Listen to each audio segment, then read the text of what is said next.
नमस्कार, अस्सलाम वालेकुम नाज़रीन। पल पल न्यूज के न्यूज रूम से मैं हूं आपके साथ नदीम अकरम। पॉपुलर फ्रंट ऑफ इंडिया को लेकर के लगातार जो है अपडेट सामने आ रही है, पर गोदी मीडिया ने जिस तरीके की चीचा लेदर पॉपुलर फ्रंट ऑफ इंडिया को लेकर के की है, उसकी तस्वीरें लोगों के सामने आई। और कल ही जैसे कि मैंने आप लोगों के सामने खबर रखी थी कि इस गोदी मीडिया को आईना दिखाते हुए पॉपुलर फ्रंट ऑफ इंडिया के महासचिव अब्दुल सत्तार ने इन लोगों के गालों पर करारा तमाचा जड़ दिया, जहां उन्होंने बैन का स्वागत किया और ये अपील की लोगों से कि कोई भी सड़क पर ना उतरे, जिसकी तस्वीरें लोगों के सामने आई। कानूनी लड़ाई लड़ी जाएगी, ये तमाम ऐलान किया और संगठन को पूरी तरीके से भंग कर दिया। संगठन को भंग करने के कुछ ही मिनटों के बाद जो है पुलिस ने अब्दुल सत्तार को भी गिरफ्तार कर लिया। एनआईए को उन्हें सौंपा जाएगा, जिसकी तस्वीरें सामने आ रही है। पर इस चीज में एक चीज साफ है कि जो आतंकी का तबका लगाने पर गोदी मीडिया उतारू है, उसके सबूत अभी तक नहीं दिखा पाए हैं। तो वहीं केरल हाईकोर्ट से भी बड़ा झटका पॉपुलर फ्रंट ऑफ इंडिया को लगा है। किस तरीके से तमाम अपडेट सामने आ रही है, पहले इन रिपोर्ट्स पर नजर डाल लेते हैं। भारत सरकार ने पॉपुलर फ्रंट ऑफ इंडिया पर अगले 5 साल के लिए बैन लगा दिया है। वहीं आज पीएफआई को एक और बड़ा झटका लगा है। केरल हाईकोर्ट ने पॉपुलर फ्रंट ऑफ इंडिया के जनरल सेक्रेटरी को राज्य के साथ साथ केएसआरटीसी द्वारा अनुमति नुकसान के लिए 5 करोड़ 20 लाख रुपए जमा करने का निर्देश भी दिया है। 23 सितंबर को केरल में पॉपुलर फ्रंट ऑफ इंडिया द्वारा बुलाए गए विरोध के बाद सार्वजनिक संपत्ति को नुकसान पहुंचाया गया था। जब इसकी वसूली पीएफआई से की जा रही है, हाईकोर्ट ने 2 हफ्तों के भीतर राशि जमा कराने का आदेश दिया है। मंगलवार देर रात केंद्रीय गृह मंत्रालय ने एक अधिसूचना जारी कर पीएफआई को प्रतिबंधित कर दिया।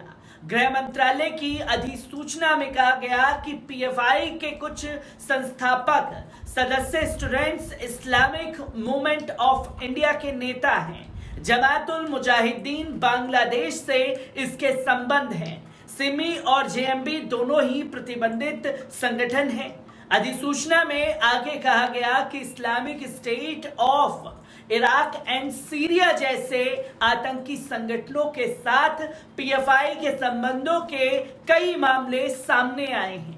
पीएफआई और उसके सहयोगी या मोर्चे देश में असुरक्षा की भावना फैलाने के लिए, एक समुदाय में कट्टरपंथ को बढ़ाने के लिए खुफिया तरीके से काम कर रहे हैं, जिसकी पुष्टि इस तथ्य से होती है कि पीएफआई के कुछ कार्यकर्ता अंतर्राष्ट्रीय स्तर पर सक्रिय संगठनों में शामिल हुए हैं। गौरतलब है कि इस्लामिक संगठन पॉपुलर फ्रंट ऑफ इंडिया का आधिकारिक ट्विटर हैंडल बैन कर दिया गया, तो वहीं यूट्यूब चैनल को भी बैन कर दिया गया।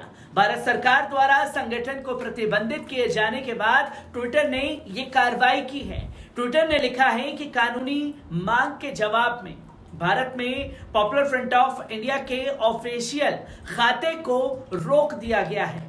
आपको बता दें कि केंद्र सरकार की तरफ से बैन किए जाने के बाद पॉपुलर फ्रंट ऑफ इंडिया यानी पीएफआई के नेता अब्दुल सत्तार का बड़ा बयान सामने आया था। उन्होंने केंद्र सरकार के फैसले का स्वागत करते हुए कहा था कि हम इस संगठन को पूरी तरीके से भंग करते हैं। केरल की राजनीति में अच्छा खासा रसूख रखने वाले नेता अब्दुल सत्तार ने खुद इस बात की जानकारी लोगों को दी है। पीएफआई के प्रदेश महासचिव अब्दुल सत्तार ने संगठन की केरल इकाई के फेसबुक पेज पर पोस्ट शेयर किया। देश के कानून का पालन करते हुए संगठन गृह मंत्रालय का फैसला स्वीकार करता है। सत्तार ने पोस्ट में यह भी कहा कि सभी पीएफआई सदस्यों और जनता को सूचित किया जाता है कि पॉपुलर फ्रंट ऑफ इंडिया को भंग कर दिया गया है। गृह मंत्रालय पीएफआई को बैन करने को लेकर नोटिस जारी किया गया है। अपने देश का कानून मानने वाले एक नागरिक के रूप में हम इस फैसले का पूरी तरीके से स्वागत करते हैं। पोस्ट करने के कुछ ही घंटे बाद सत्तार ने करुणा पगली से पकड़ लिया गया। सत्तार को संगठन के फेसबुक पेज पर संदेश पोस्ट करने के कुछ घंटों बाद राज्य के अलापुझा से गिरफ्तार किया गया। सत्तार संगठन के कार्यालयों पर देशव्यापी छापेमारी और उसके नेताओं की गिरफ्तारी के खिलाफ 23 सितंबर को राज्यव्यापी हड़ताल बुलाकर कथित रूप से फरार था। गिरफ्तारी के बाद सत्तार को एनआईए को सौंपे जाने की संभावना सामने आई। 23 सितंबर की हड़ताल के दौरान पीएफआई के कार्यकर्ता कथित तौर पर व्यापक हिंसा में लिप्त पाए गए। पीएफआई के कार्यकर्ताओं ने छापेमारी के खिलाफ बसों, सार्वजनिक संपत्ति और यहां तक कि आम जनता पर हमले किए, जिसकी तस्वीरें गोदी मीडिया जरिए सामने आती रही। एनआईए के नेतृत्व में पिछले हफ्ते देश भर में 15 राज्यों में 93 स्थानों पर छापे मारे गए थे और देश में आतंकवादी गतिविधियों का कथित रूप से समर्थन करने के लिए 100 से अधिक पीएफआई नेताओं को गिरफ्तार किया जा चुका है।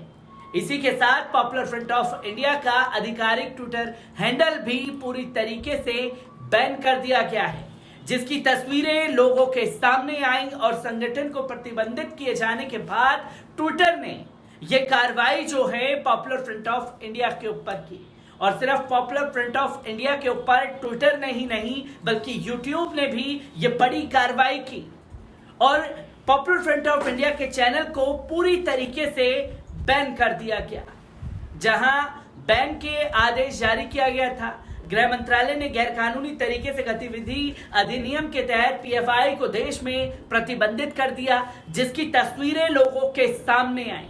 पर अब सवाल ये खड़ा हो जाता है और गोदी मीडिया के उस चेहरे पर करारा तमाचा जो अब्दुल सत्तार ने अपने अल्फाजों से दिया, ये कहते हुए कि सरकार के इस फैसले का हम स्वागत करते हैं और देश के जिम्मेवार नागरिक होने के साथ साथ हम संगठन को पूरी तरीके से भंग करते हैं। जिसे गोदी मीडिया आतंकी बताने पर उतारू है, उन लोगों के इस कदम ने देश को पूरी तरीके से हैरान कर दिया, जिसकी तस्वीरें लोगों के सामने आई है। तो वहीं केरल हाईकोर्ट ने 5 करोड़ रुपए का जुर्माना भी लगा करके एक संदेश देने की कोशिश की कि जो नुकसान आपने किया उसकी भरपाई आपको करनी पड़ेगी, जिसकी तस्वीरें लगातार सामने आ रही है। और पॉपुलर फ्रंट ऑफ इंडिया से जुड़ी हर एक अपडेट आप लोगों के साथ साझा करता रहूंगा। दीजिए इजाजत, शुक्रिया।